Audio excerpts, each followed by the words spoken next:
paz esteja com todos os irmãos da Igreja de Deus e também aos ouvintes da Santa Palavra de Deus. Dando continuidade em nossos estudos, hoje trazemos o título: Quem são os dois bodes da expiação? O verso áureo está em Isaías capítulo 53, verso 5, onde diz: Mas ele foi ferido por causa das nossas transgressões e moído por causa das nossas iniquidades. O castigo que nos traz a paz estava sobre ele, e pelas suas pisaduras fomos sarados.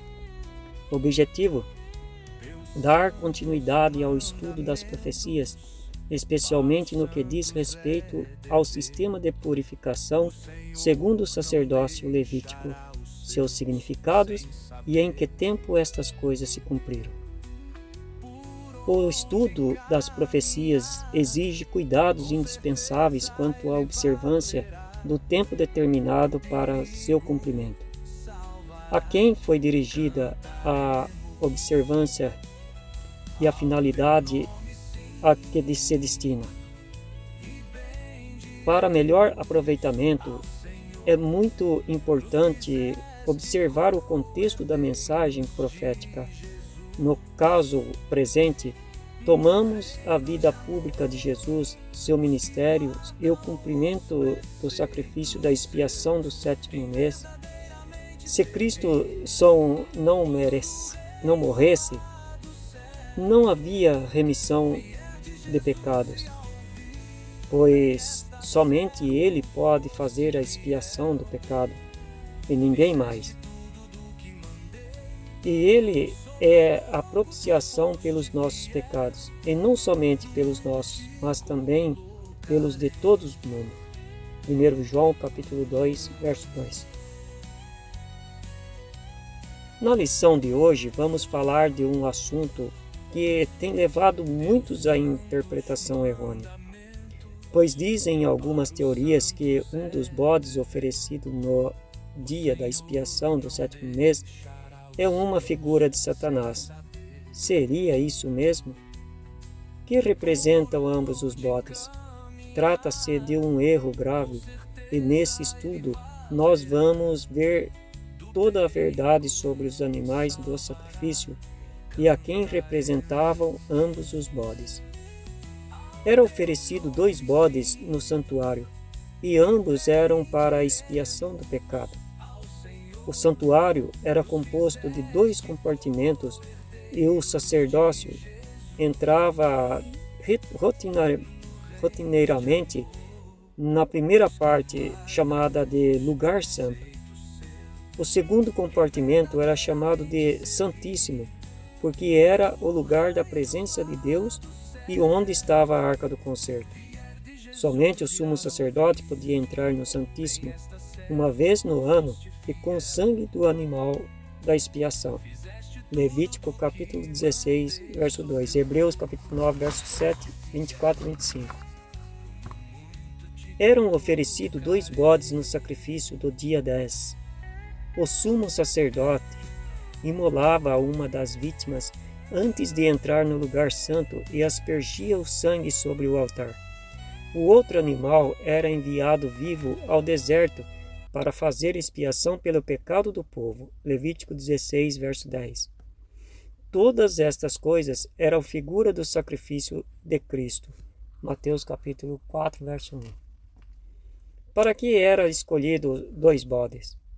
Ambos os bodes eram para sacrifício. Observe que o bode emissário não morria, mas era levado ao deserto ainda vivo.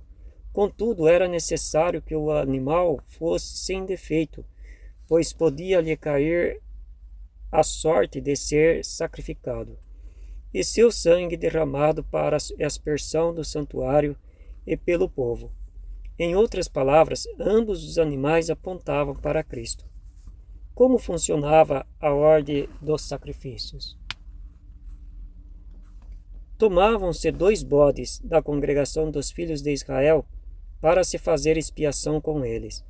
Um sorteio era feito para designar qual bode morria e qual era enviado ao deserto para ser o bode emissário. A este último competia realizar a parte final do rito, transportando-o para fora do arraial, com o pecado do povo. O sangue do primeiro bode era trazido pelo sacerdote para com ele purificar o Santíssimo, e era aspergido sobre o propiciatório. Feito isto, o segundo bode era apresentado, e sobre a cabeça deste era confessado todas as iniquidades dos filhos de Israel.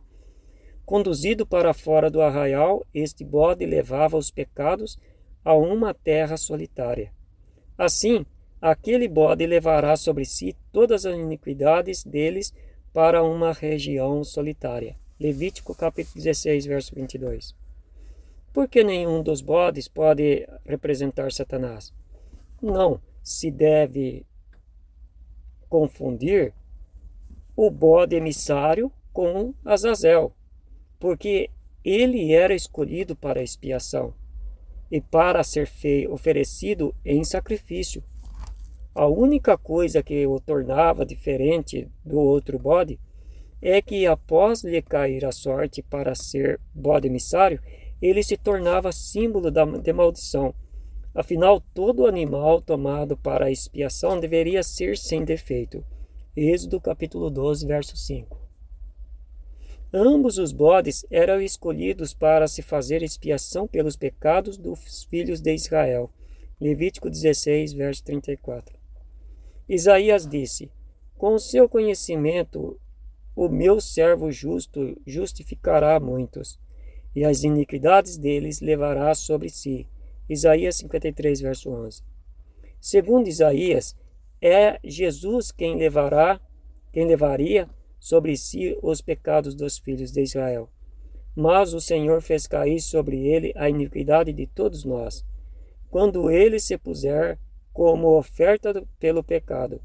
As iniquidades deles levará sobre si. Isaías 53, verso 10 e 11. Que Deus nos ajude, nos abençoe, em nome de Jesus. Amém.